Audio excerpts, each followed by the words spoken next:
My name is Samantha Miller, I'm 30 years old. After graduating from college, I started working as an office clerk at a law firm where I met my husband, Tyler.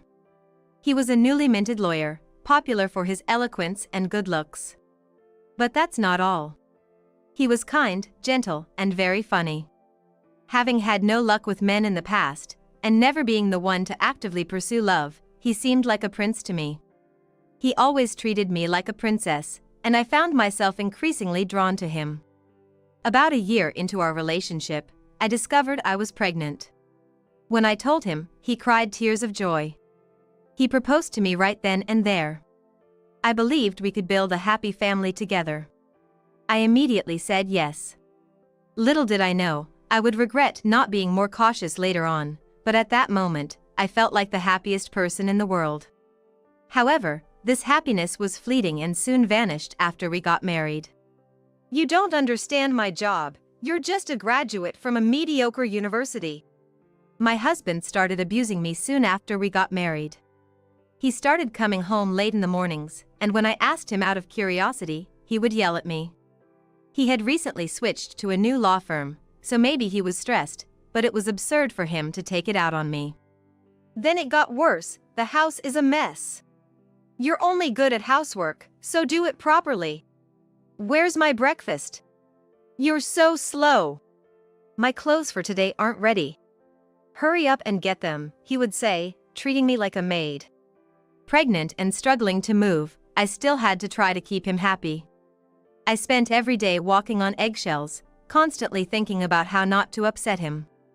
Carrying my heavy belly, I kept trying to appease my husband to prevent him from getting angry.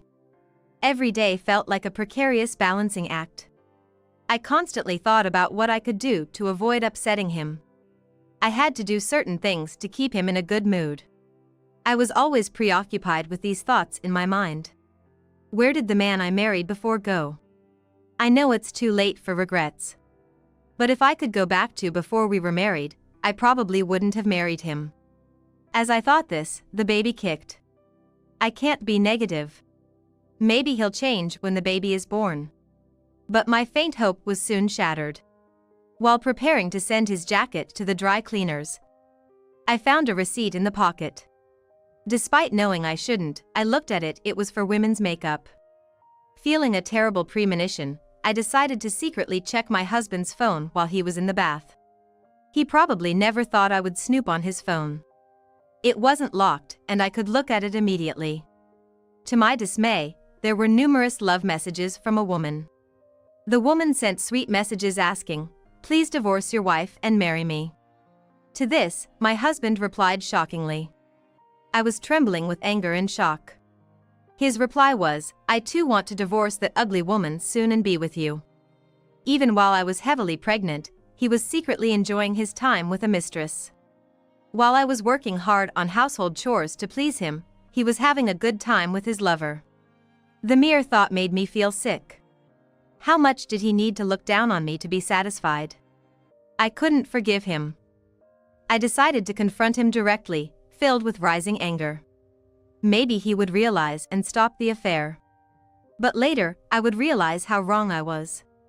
He came home around 11 p.m. I hurriedly prepared his dinner and sat at the table. Then, he looked at me with obvious disgust. "Why are you sitting here? I want to eat alone," he said in front of his wife. I couldn't believe he would say such a thing. But I decided to confront him about the affair. If he knew I checked his phone, he would be furious. So I avoided mentioning the messages. "Tyler, you're having an affair, aren't you?" I tried to speak calmly, but my voice was shaking with anger. He looked surprised at first, but only for a moment. Then, unbelievably, he started to laugh. I couldn't understand what was funny and was taken aback. "You, with that face, telling me not to cheat? Don't act so high and mighty, just a stay-at-home wife. I'm the one supporting you." His words left me speechless. Instead of admitting and repenting, he attacked me. It was clear, nothing I said would get through to him. I was beyond angry, I was in shock. "If you don't want me to cheat, you should dress up more. Your face is pretty bad." From that moment, I stopped expecting anything from my husband. His return home became unpredictable. Perhaps thinking the affair was out in the open, he didn't care anymore. His absences from home increased, not returning even for days. However, one day, after such days continued, something unusual happened. Normally, no matter how late, my husband would return home by the next morning, but there was a time when he didn't come back for 2 days. I wondered what happened. During these thoughts, I suddenly felt a sharp pain in my stomach. It might be labor. With that thought, I took a taxi to the hospital. I hesitated to call my husband, but he was the only one I could rely on at that moment. Reluctantly, while clutching my aching belly, I called my husband. However, he did not answer the phone at all. The nurses looked concerned, but I had no choice but to enter the delivery room alone. Following the nurse's instructions, I pushed hard, but the baby wouldn't come. The midwife was puzzled. 24 hours passed without the baby being born. After enduring labor pain all day, I was exhausted. The obstetrician decided it was too risky to continue and opted for an emergency cesarean section. And then, after the operation, my baby was finally born, crying out loudly. He was a healthy and adorable boy. Just as I felt relieved hearing his cries, I lost consciousness. When I awoke, I was in a hospital bed. I had been transferred to a larger hospital after losing consciousness post-delivery. The doctor explained that the difficult birth caused severe bleeding and anemia. Once conscious, I was soon discharged and able to return to the maternity hospital where my baby waited. I finally went home with my baby. In the end, my husband never came to the hospital to see me or the baby. When I returned home and lay down next to my newborn baby, I couldn't move my body as I wanted due to the after-effects of the anemia from the difficult birth. Then, as if nothing had happened, my husband came home. He sighed upon seeing me, exhausted and unwell, without even a glance at his newborn child. Then he said something shocking. "With that face and body, I can't see you as a woman anymore. I'm going to my mistress." I couldn't believe my ears. That's not something one should say to a wife who has just given birth and is suffering from aftereffects. I couldn't understand why he would say something like that. Does he not know the difference between what should and shouldn't be said? As I was filled with anger, he added, "Oh, and I won't be paying any alimony. I'm the victim here for marrying an ugly woman."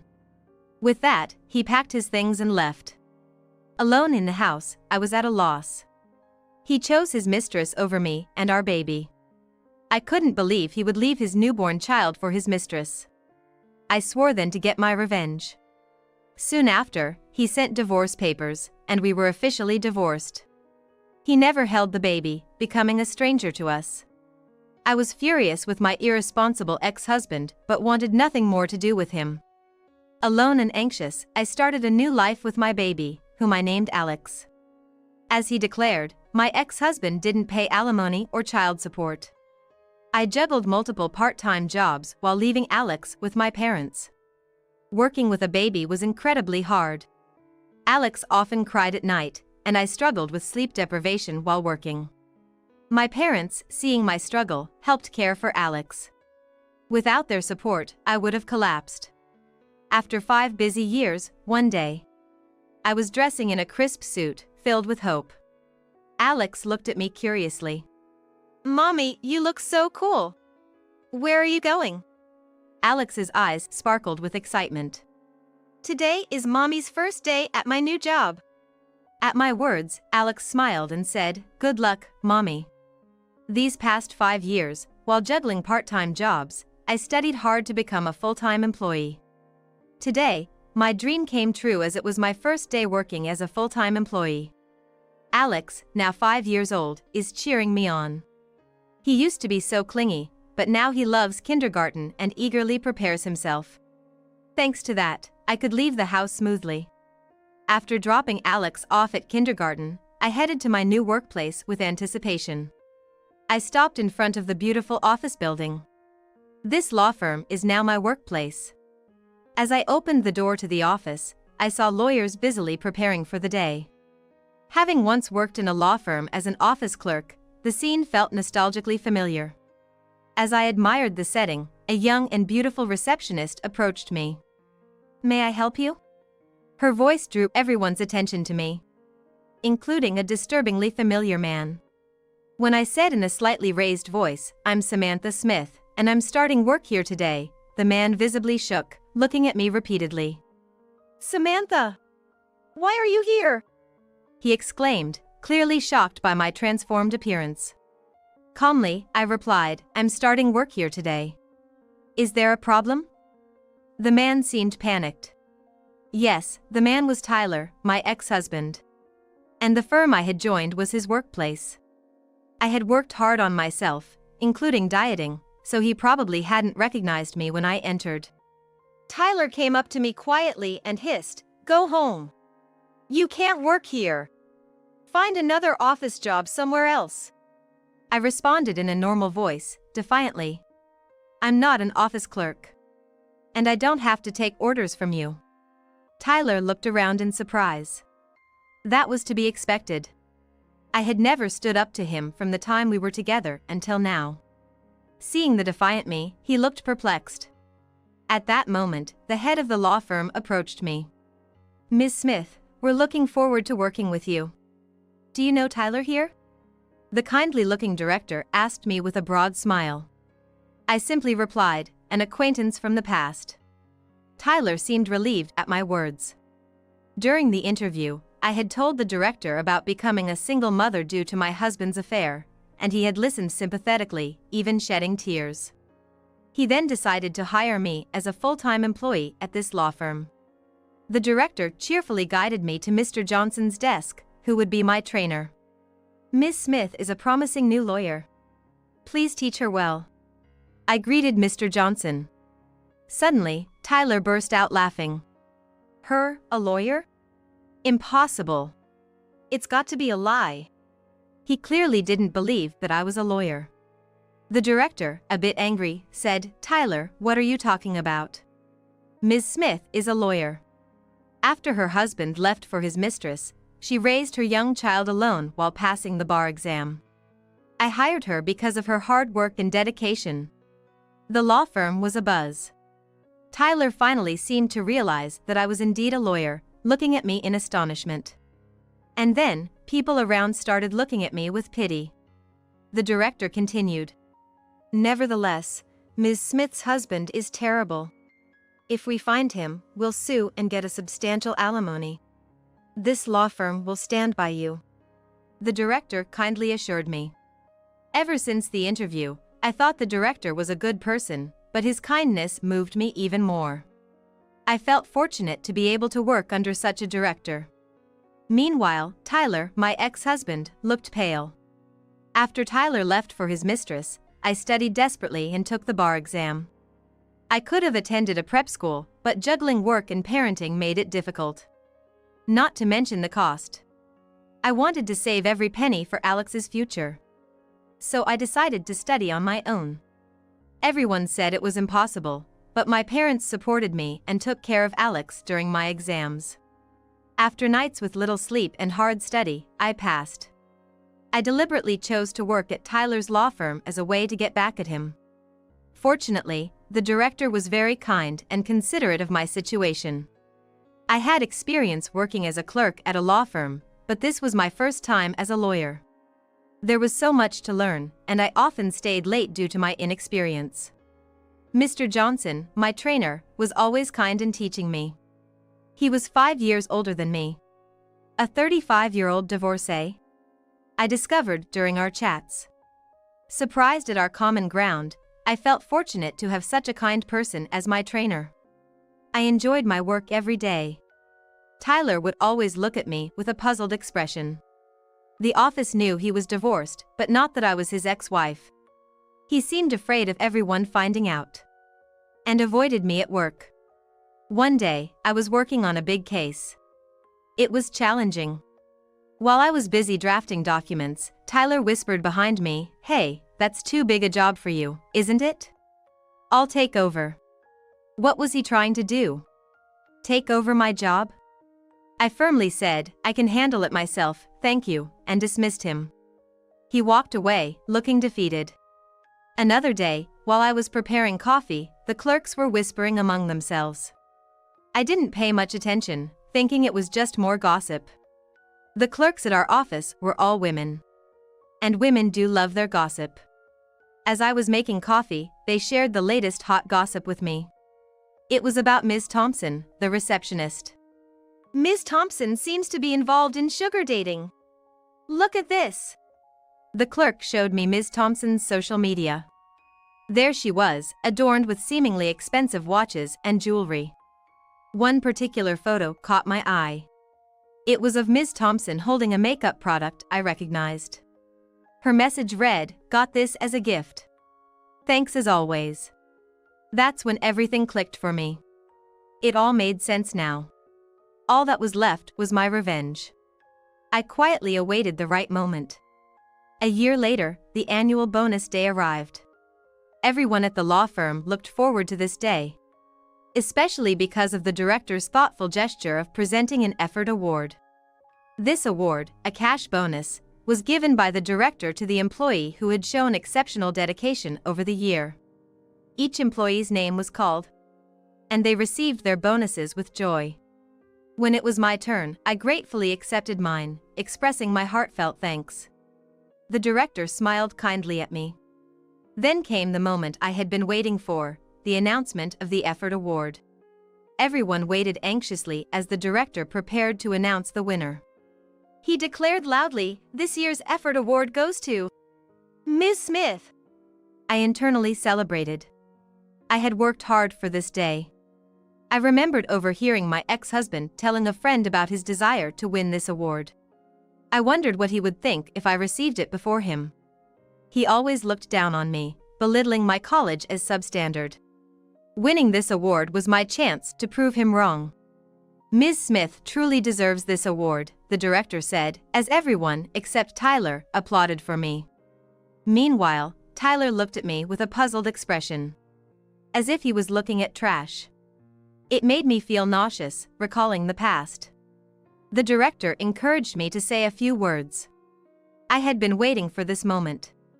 As I began my thank you speech, I voiced something I had long planned to say today. Thank you for this wonderful award. I was filled with despair the day my husband left for his mistress. However, this firm has helped me in so many ways. I'm truly grateful. Ironically, this effort award was something my ex-husband wanted to win, and I'm happy to receive it before him. Everyone looked at me curiously, probably full of questions. Ignoring their puzzled looks, I continued. This might be a little payback to my ex-husband, who used to call me ugly and belittle my college as fourth-rate. What do you think, Tyler? My words sent the office into a frenzy. Everyone looked at Tyler in disbelief, unable to imagine that he, usually so unassuming, had looked down on his wife. Tyler, flustered, blurted, "Samantha, what are you saying? Everyone, don't listen to her. It's all lies." But a clerk loudly interjected, "He's calling her by name. It seems what Samantha is saying is true," glaring at him. Tyler, seemingly resigned, raised his voice, "Samantha and I were married, but the divorce was her fault. Everything she's saying is a lie." He lied blatantly, which was unbelievable. However, the director's face darkened. "Tyler, you're Ms. Smith's ex-husband who abandoned her."